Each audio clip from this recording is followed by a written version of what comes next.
Lalu selanjutnya teman-teman, advokat ini juga adalah sebagai profesi yang terhormat, officium atau officium novae, yang dalam menjalankan profesinya berada di bawah perlindungan hukum.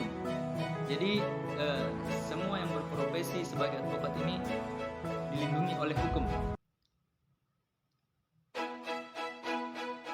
di mana undang-undang dan kode etik memiliki kebebasan yang untuk kepada kehormatan dan kepribadian advokat yang berpegang teguh kepada kemandirian, kejujuran, kerahasiaan, dan keterbukaan.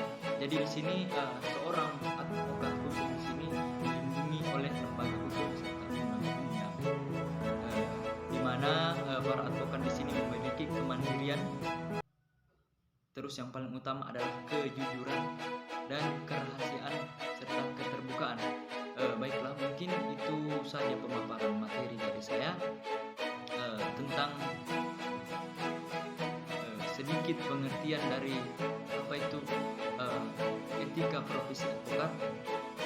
Mungkin untuk lebih jelasnya lagi akan dijelaskan oleh teman saya, yaitu saudara Bahrul Nur, yaitu dia akan menjelaskan fungsi dari etika profesi advokat.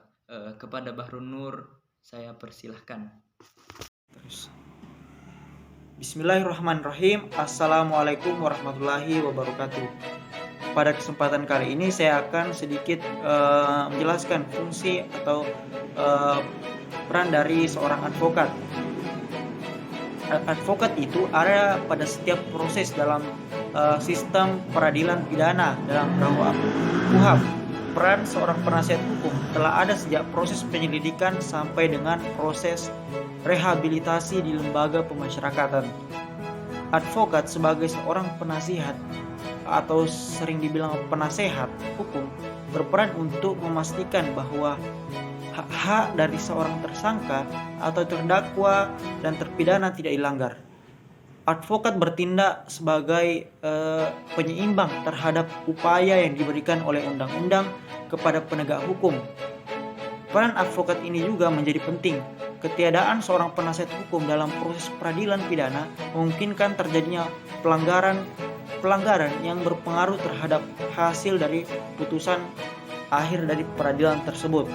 Oleh karena itu, seorang dari penasihat hukum atau advokat bukan hanya perlu sekedar hadir, tetapi juga harus memiliki kompetensi untuk membela hak-hak dari tersangka, terdakwa, dan terpidana dengan benar untuk tidak terjadinya adanya kerugian dan peradilan dilaksanakan secara benar.